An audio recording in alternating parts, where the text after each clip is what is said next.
weather coverage you can count on.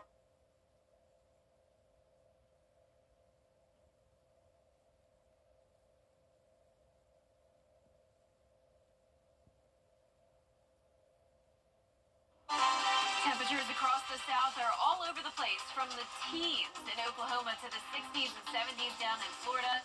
We are seeing a big variety of temperatures, along with rain and storms moving in tomorrow morning. All those details are coming up. Right now on News Channel 6 at 11, Augusta leaders looking to bring in a company to oversee the cleanup and the payback from the hurricane. Also ahead, does a new administration mean more name changes for military bases? We'll take a look. And a local fine arts school celebrating Black History Month. We'll take you to the event as your news at 11 starts now. Live from Television Park, this is WJBF News Channel 6 at 11.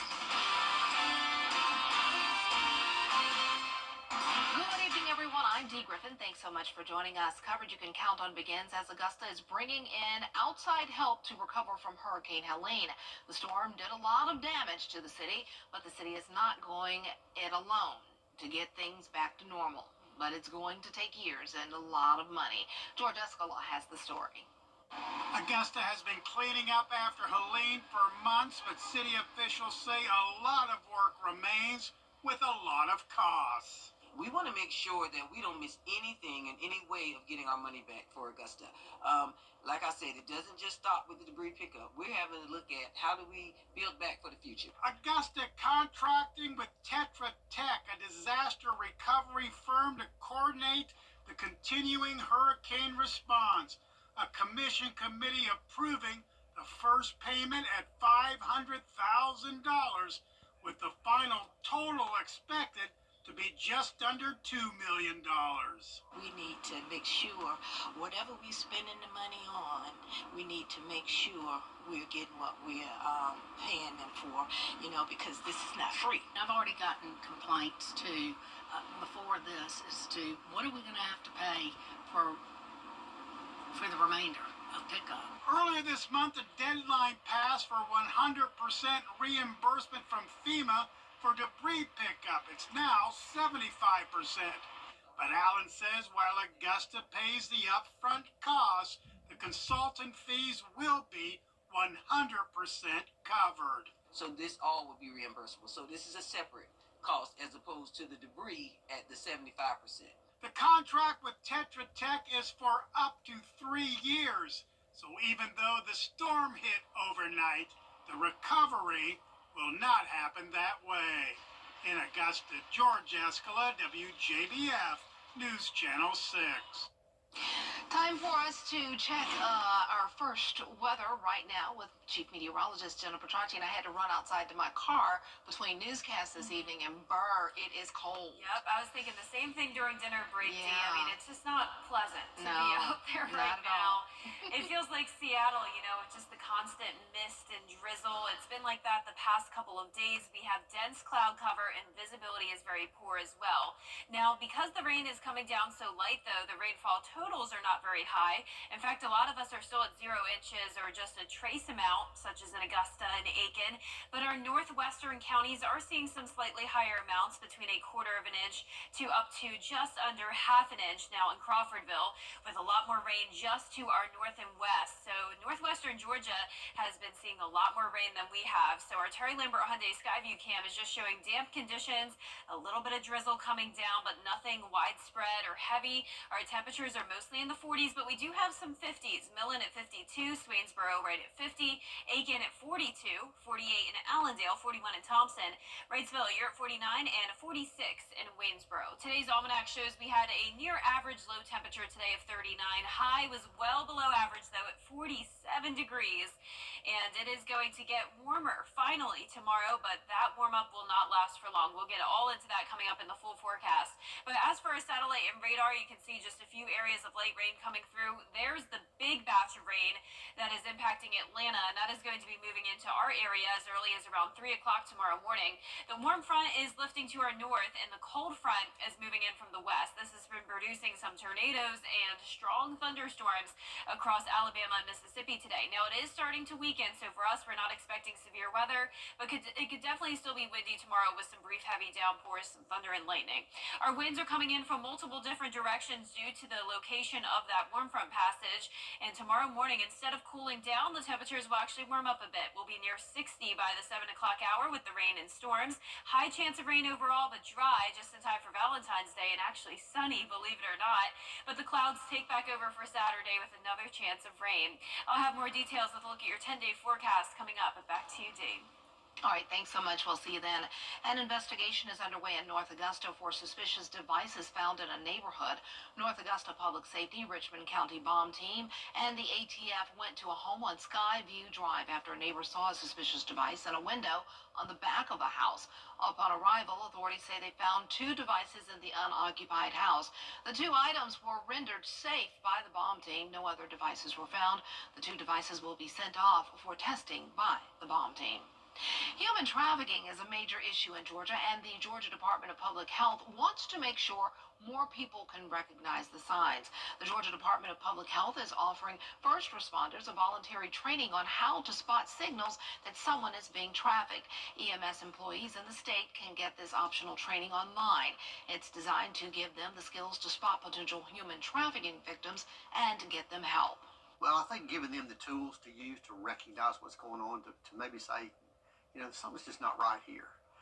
If we can stop one person from being sex trafficked, then I think the impact is huge. These are someone's children, someone's son, someone's daughter, that their life is going to be ruined. It's very personal, and we're going to make it personal. First Lady Marty Kemp is also offering an online human trafficking awareness training course for anyone who wants to take it. You can find out more information on our website, WJBF.com. Former Savannah River site workers dealing with health issues can get help filing for benefits. Nuclear Care Partners is hosting free events this week in Jackson, Aiken, and Barnwell. They'll help workers file claims under the Energy Employees Occupational Illness Compensation Program. It covers cancers, neuropathy, and hearing loss, offering medical benefits from a $150,000 lump sum for some diagnosis. Most people, when they leave the site, don't know that they can get a free physical every 3 years, that the Department of Energy will pay for. And so there's so many people that have went through these screening programs and found out that they had some kind of cancer of some type, and they caught it early enough to get it taken care of. If you missed today's event, there is another one Thursday from 10 until 4 at Sweetwater Country Club in Barnwell. Defense Secretary Pete Hegseth ordered Fort Liberty to change its name back to Fort Bragg, and this comes 2 years after the renaming of 9 bases nationwide. And the announcement has people in our area wondering whether Fort Eisenhower's name could be changed again. Fort Gordon was originally named after John Brown Gordon, a major general in the Confederate Army. It changed its name to Fort Eisenhower during that 2023 group of name changes, honoring the former president's rich history in the Augusta area. We like to tell people we're Eisenhower strong. So our job at the Alliance is to promote, coordinate, and advocate for our #1 employer, which is Fort Eisenhower. So we're pleased with the naming. For now, there is no indication from the Department of Defense that Fort Eisenhower could change its name. John S. Davison Fine Arts Magnet School held its annual Black History Month performance. News Channel 6's Hannah McDowell takes us to the show. This year's production was titled Fame, Famous African American Female Makers of Excellence. The production had 250 students and began with a tear-jerking performance.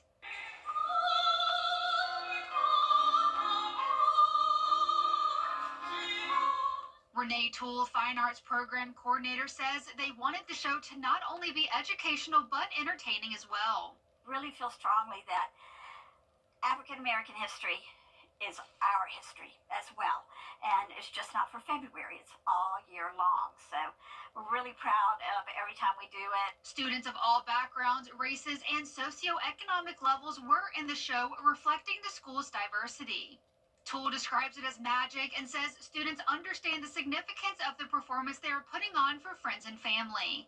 They all appreciate it. And also our kids who are not African American have an appreciation for it because they love to be in this show. It's an honor to be in this show and not a privilege. While the show has been around for decades, many alumni show their support by bringing their loved ones. Toole says it's wonderful to be able to see former students with their children and grandchildren. They really look forward to it, just to be able to come back home and to see that this is still a legacy that's going on. Many looked forward to the African dance and ethnic drum ensembles, earning the students a standing ovation.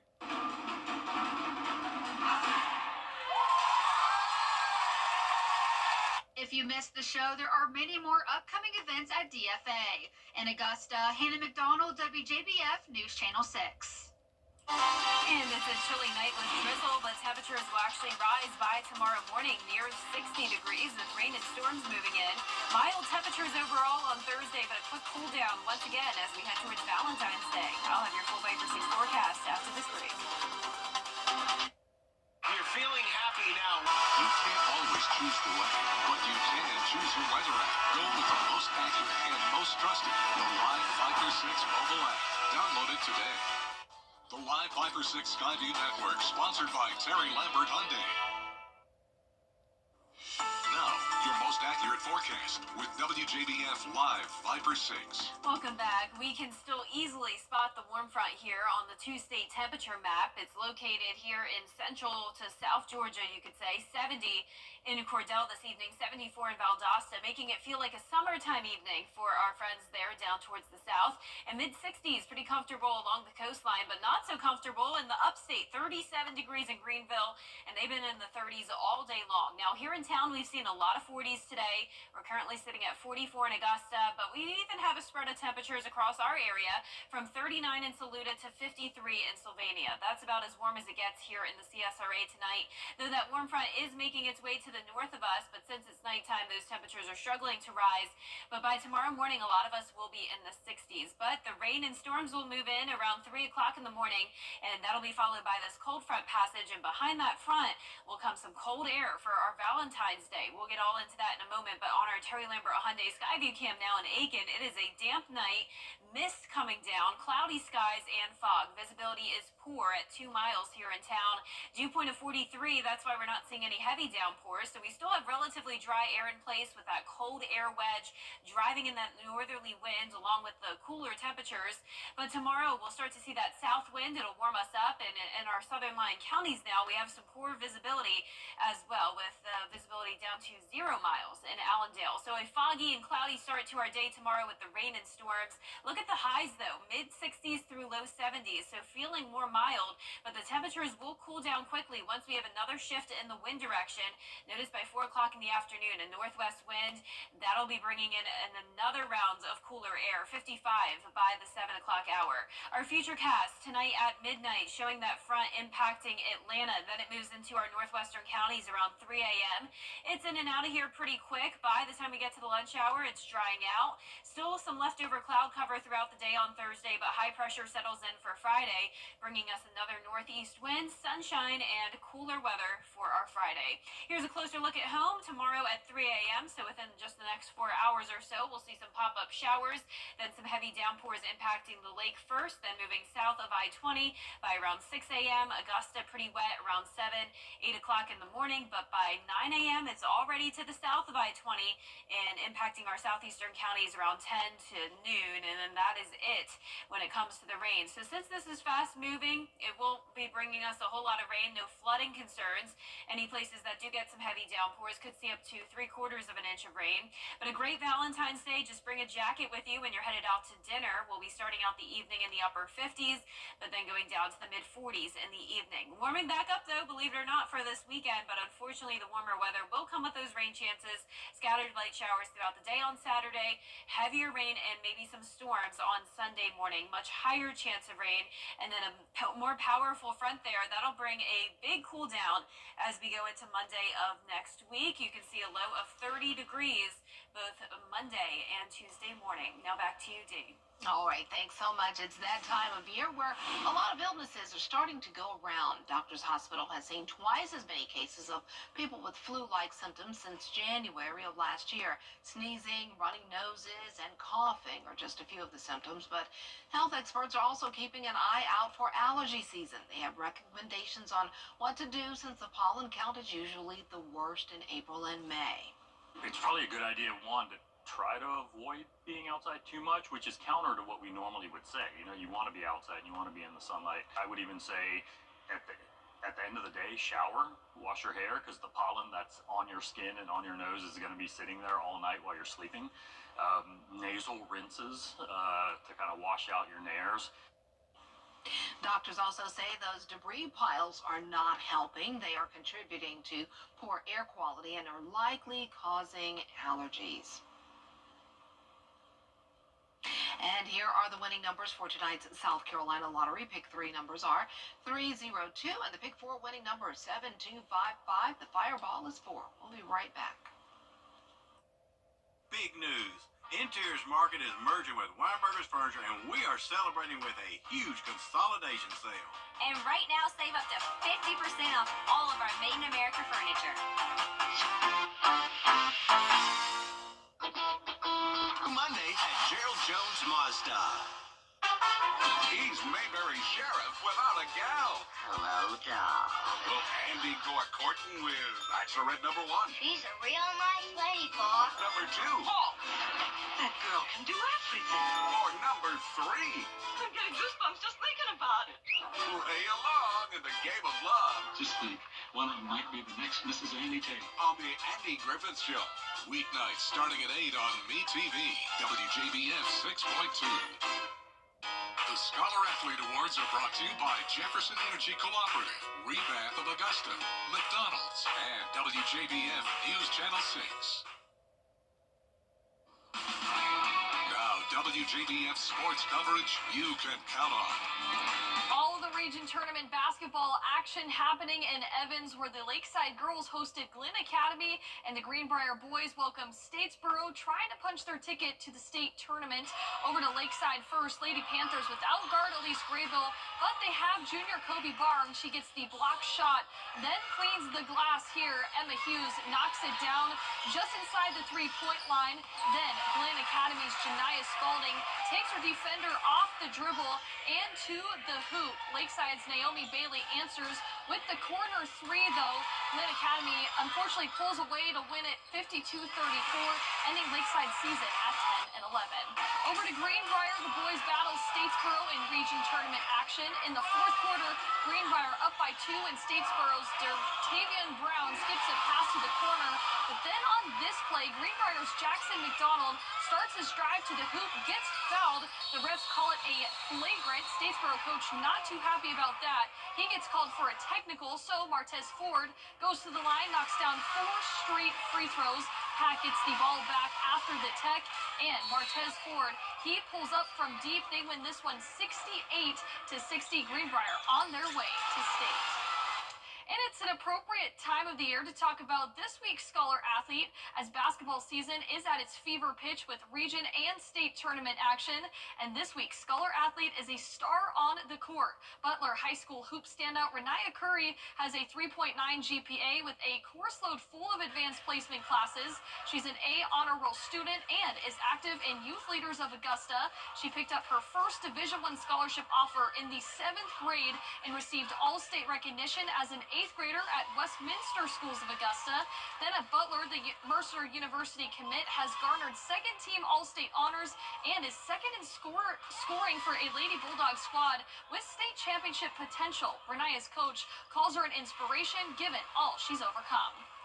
Renaya is a kid that's an all-around student athlete. She's a true definition of a student athlete. She cares about her work. She cares about the team. She's a great leader on and off the court, and she shows it every day. I'm excited just to see her growth. With her injury last year, we just weren't sure whether she was going to come back the better, the same, worse. So I'm just happy to see her on the floor again. So college, high school, I'm just happy to see her back on the floor. This year, she took some college courses and aced those as well. So that was her growth in the classroom. On the court, she just came back from an ACL injury and she came back strong, like she didn't miss a step. She's committed. She's already committed to play basketball in college. She has a full ride. So she's definitely improved every year that she's been here. Honestly, even though I had an injury, I think when I had my injury, it really helped me grow as a player, like mentally. Renaya will be in action with her Butler Bulldogs teammates in the Region 4 AA tournament this week. Congrats to Renaya and her family. And just like that, baseball season is back. The Atlanta Braves pitchers and catchers had their first workout today in Florida after an injury-prone 2024 season. Brian Snitker and the Braves looking to reclaim National League East dominance and make a postseason run. Among those returning are NL Cy Young Award winner Chris Sale and Ronald Acuna Jr., who is on the injured list. That's it for sports. We'll be right back. Do you really know what you're inhaling? Showers and a few storms for a Thursday morning with more mild temperatures climbing into the 60s and maybe even some 70s possible. Back down to the 50s on Valentine's Day, a nice sunny day. Then warmer again this weekend, but clouds and rain, and then another cool down on Monday morning. Well, that's our report for now. Thanks so much for staying up late with us. If you're getting up early in the morning, be sure to tune in to Mary, Barkley, and John. Have a good night.